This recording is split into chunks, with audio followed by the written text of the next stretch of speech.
several people, a family. The accused claims he heard voices coming from within the house.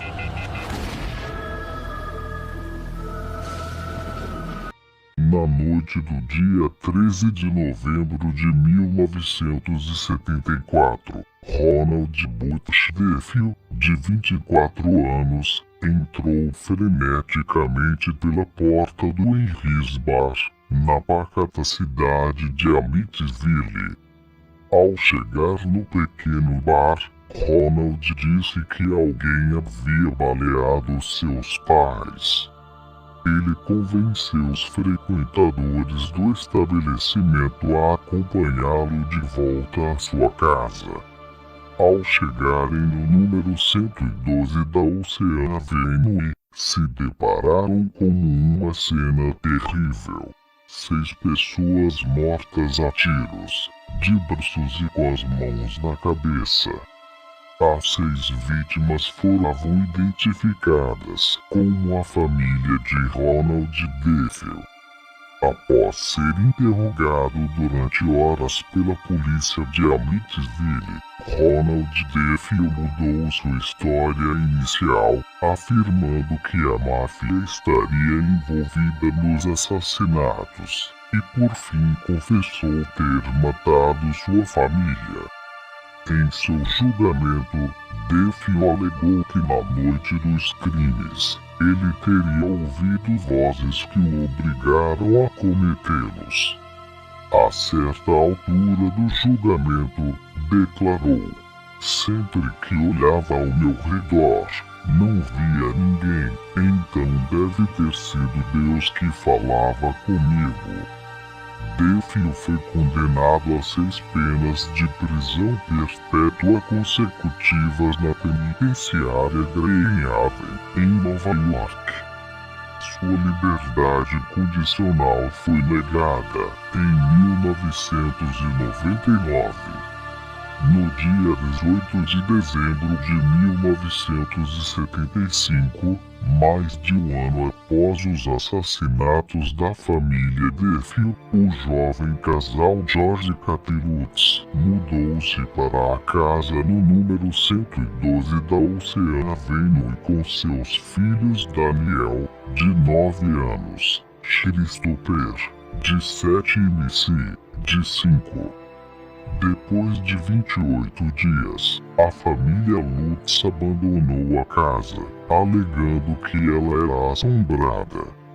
A primeira experiência anormal aconteceu quando o casal pediu ao padre e amigo da família, Frank Ralph Pecoraro, para que benzesse a casa, enquanto eles realizavam a mudança.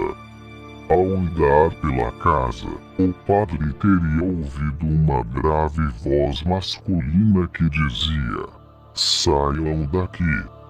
Após a visita, o padre percebeu que seu carro começara a apresentar problemas. O capô levantou-se abruptamente, estilhaçando seu para-brisa. A porta do passageiro foi aberta, os limpadores de vidro começaram a funcionar sem que ninguém os tivesse acionado. Por fim, seu carro ficou atolado.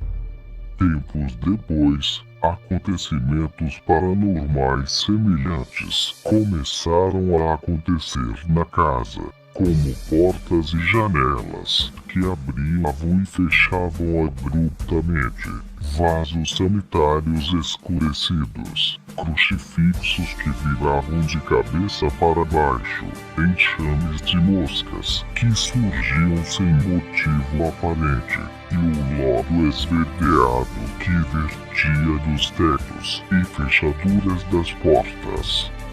Além disso, o Sr. Lutz encontrou um quarto secreto no porão que não aparecia nas plantas da casa. Esse cômodo era pintado de vermelho e cheirava a sangue e ovos podres. Lutz afirmou ter visto um rosto na parede, o qual mais tarde reconheceria como sendo de Ronald Butch Duffield.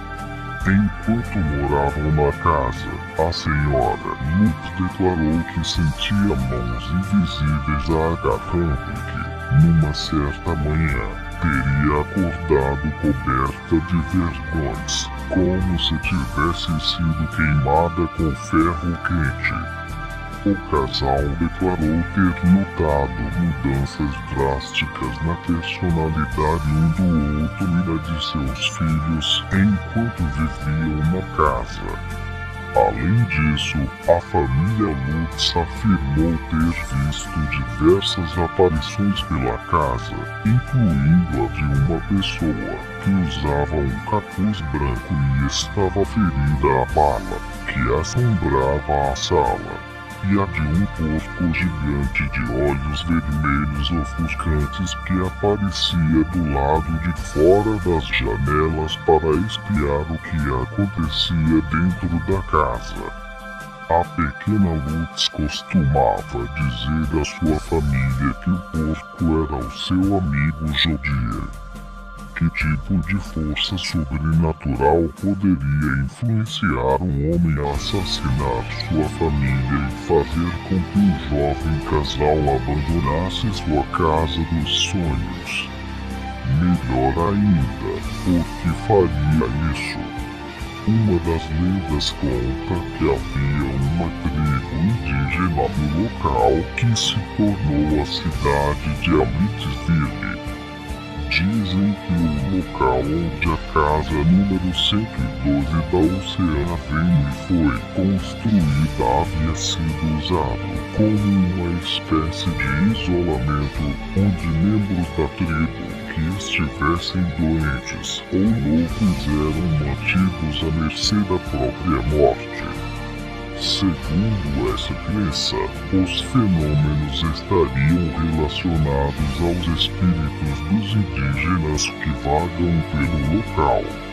Outra lenda envolve um homem chamado John Ketchum, que fugiu de Salem durante os julgamentos por bruxaria e construiu sua casa no local onde mais tarde seria construída a casa de Amityville. Diz a lenda que Ketchum teria usado sua casa para prosseguir com sua prática de adoração ao demônio e teria sacrificado diversos porcos e cães naquele local.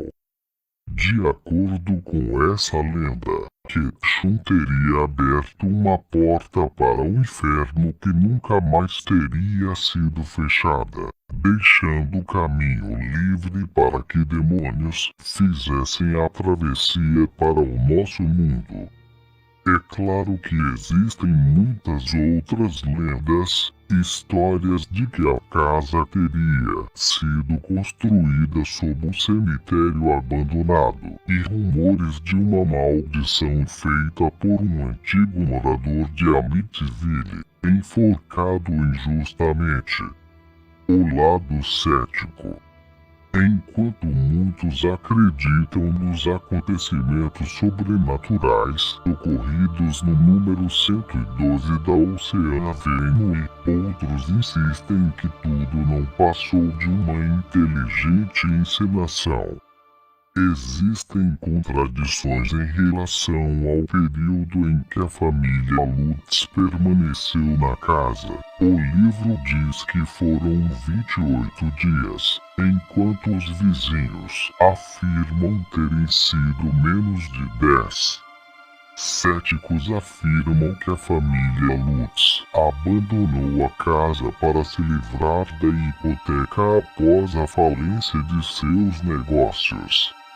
Quanto à alegação de que as forças sobrenaturais fizeram com que Butch cometesse o assassinato de sua família, revelou-se que seu advogado, William Weber, o teria convencido a dizer que ouvira vozes, numa tentativa de alegar insanidade mental. No início, Defield teria se recusado a participar de qualquer processo que colocasse sua sanidade em questão, mas, Aparentemente, teria concordado após Weber lhe prometer que aquilo poderia resultar num lucrativo negócio após o livro ser publicado. De fato, foi um grupo indicado por William Weber que inicialmente entrou em contato com a família Lutz para discutir sobre um possível livro. Quando a família Lutz, em busca de lucros maiores, desfez o acordo com o grupo de Weber e optou pelo autor Jansson, Weber anunciou: "Este livro não passa de uma farsa. Inventamos esta história de terror em meio a muitas garrafas de vinho." Essas afirmações podem ser consideradas como mágoas de um ex-sócio, mas talvez a maior arma no arsenal dos céticos seja o verdadeiro envolvimento e credibilidade do padre Ralph Pecoraro, conhecido no livro como Padre Mancuso.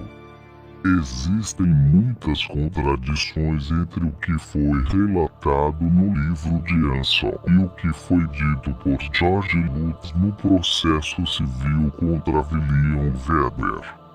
A família Lutz realizou uma tentativa de processo contra Weber por invasão de privacidade após este ter publicado artigos sobre os acontecimentos na casa. Em documentos oficiais, o padre Pecorato admite que não conhecia a família Lutz antes de se mudarem para Amityville e que, de fato, não teria estado na residência da família, mas sim teria feito contato através de ligações por telefone. Numa carta endereçada ao escritor Rick Ozuna, The Night the Defios Died, em 2002, a Diocese Católica declarou: "A Diocese mantém a afirmação de que a história é um relato falso."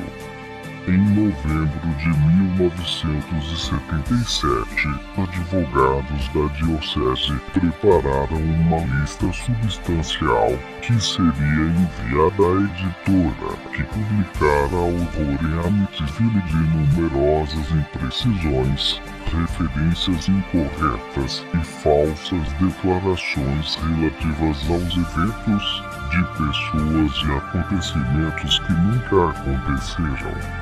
Estando o padre Pecorato envolvido ou não em uma das maiores farsas sobrenaturais de todos os tempos, ou tendo sido tudo isso uma tentativa de protegê-lo por parte da Igreja Católica, George Lutz afirma até hoje que os fatos aconteceram.